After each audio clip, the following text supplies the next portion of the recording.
Happy birthday মা। আমার জন্মদিনের কথা তোর মনে আছে বাবা? তুমি আমার জন্মদিন কখনো ভুলেছো যে আমি তোমার জন্মদিন ভুলে যাব? আচ্ছা একটা কাজ করো, তুমি তাড়াতাড়ি করে রেডি হয়ে যাও, তোমার জন্মদিন সেলিব্রেট করার জন্য আমরা বাইরে যাবো আজকে খাওয়া দাওয়া করতে। তুই আমার জন্মদিন পালন করবি বাবা? হ্যাঁ মা, এবার তুমি তাড়াতাড়ি করে রেডি হয়ে যাও তো, তাড়াতাড়ি তাড়াতাড়ি আমরা বাইরে বেরাবো তাড়াতাড়ি। তো ভালো ছেলে আমার, আমার জন্মদিন ওর মনে আছে।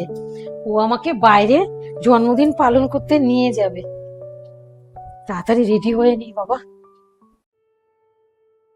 আরে কি ফোন নিয়ে পড়ে আছো, তাড়াতাড়ি রেডি হও, আমরা বাইরে যাব। আজকে কি কোনো কিছু বিশেষ দিন আছে? আরে তুমি জানো না আজকে মায়ের জন্মদিন, বাইরে যাব সেলিব্রেট করতে। তোমার কি মাথা খারাপ হয়ে গেছে নাকি টাকা গাছে ধরে, কোনটা?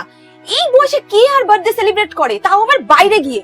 এই শোনো, তুমি যাও গিয়ে বলো কোনো বাইরে টাইরে যাওয়া হবে না, কোনো বার্থডে সেলিব্রেট হবে না, ঘরে এনে করে নাও যা করার। আরে কিন্তু আমি মাকে বলে দিয়েছি তো যে আমরা বাইরে যাব, রেডি হতেও বলে আসলাম মাকে।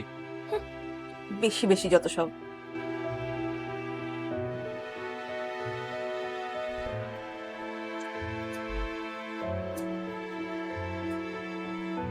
মা, বাবু দেখ তো শাড়িটা পরেছি কিরকম লাগছে আমাকে। মা তোমাকে যে কোনো শাড়িতেই খুব ভাল লাগে।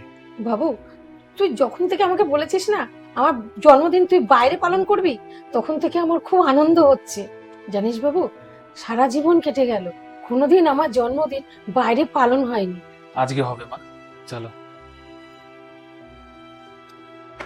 বৌমা, তুমি রেডি হওনি? না মা, ও আমাদের সাথে যাবে না।